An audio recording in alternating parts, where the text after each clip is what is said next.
क्रोध, एक क्रोध ना करो, क्रोध बहुत बड़ा हमारा दुश्मन है, हमारी बुद्धि को खा जाता है क्रोध। काम क्रोध मद, मद माने अहंकार, नशा, एक घमंड का नशा मत करो, ये घमंड का नशा तुमको हमको सबको बर्बाद करता है महाराज। काम क्रोध मद लोभ, लालच ना करो, जितना है उतना में खुश रहो, जितना है आपके पास में उतना में ही प्रसन्न रहना सीखो। मत्सर, ये मत्सर क्या है? मत्सर कहते हैं ईर्ष्या को, जलन, कोई क्या कर रहा है, कोई क्या नहीं कर रहा है, क्या ही मतलब हमसे, हमको किस बात की चिंता।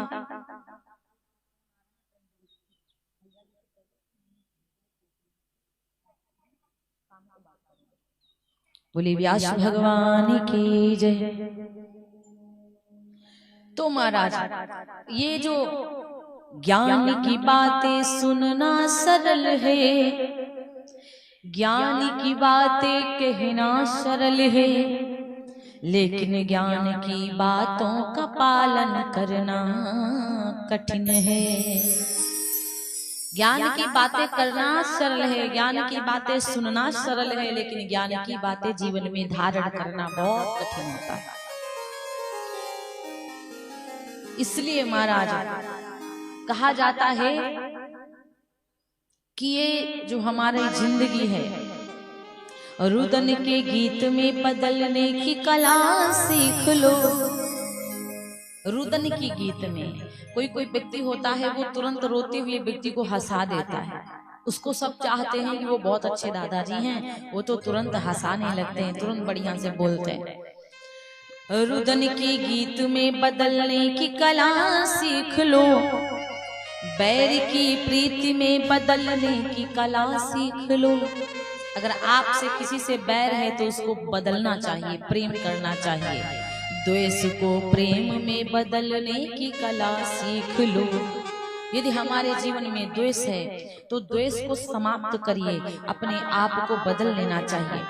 भगवान कहते हैं मैं सबको मानता हूँ, सब मेरे उपजाए हैं, सब मेरे प्यारे हैं, कि सब मम प्रिय, सब मम उपजाए,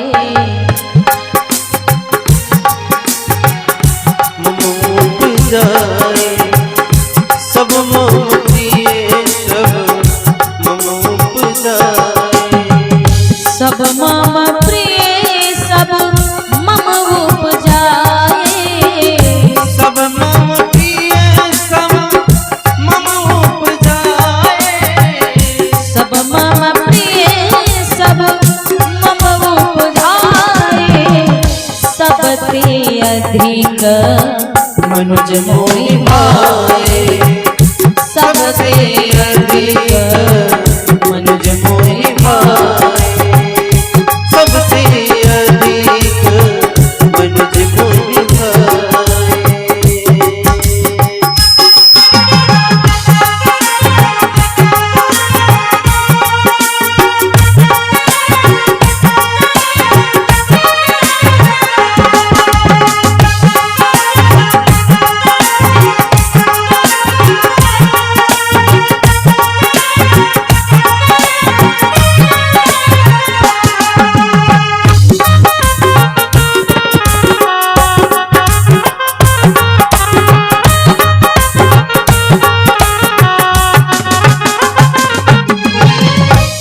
भगवान कहते सब मम प्रिय, मेरे सब प्यारे हैं, सब मम उपजाए, मेरे ही सब उपजाए हैं, और सबते अधिक मनुज मोहि भाए।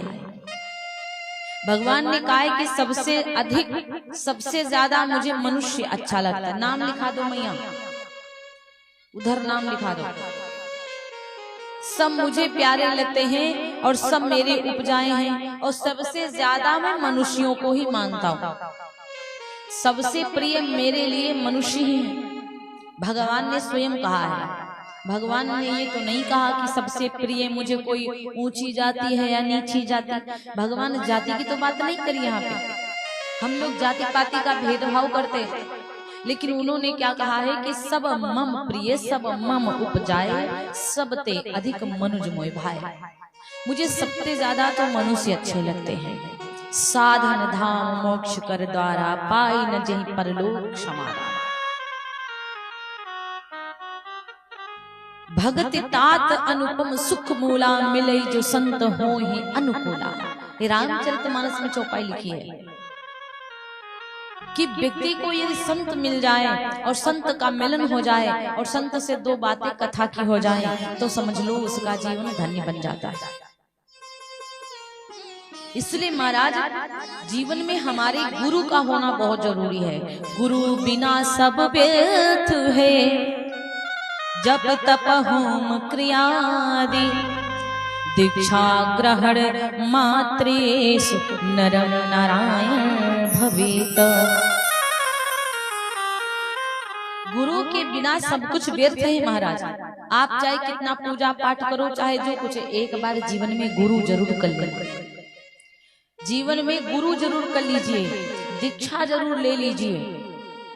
बहुत सारे संत हैं नैमिषारण्य में जो गुरु दीक्षा देते होंगे, तो गुरु दीक्षा ले लो। पति पत्नी हो तो गुरु दीक्षा ले लो, और दोनों लोगों को कुछ नहीं करना है, बस गुरु जो महामंत्र देंगे वही का जाप करना है।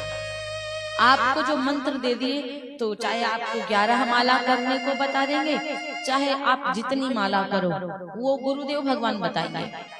आप बैठ करके आराम से सुबह शाम भजन कर लो, इतना काम आपको करना है, बाकी आप चाहे जो काम करो। गुरु की बड़ी महिमा है महाराज, गुरु की बड़ी महिमा है। गुरु का मतलब होता है अंधकार की तरफ से प्रकाश की तरफ ले जाना। गुरु का मतलब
बोले व्यास भगवान की जय, सवरिया सेठ की जय।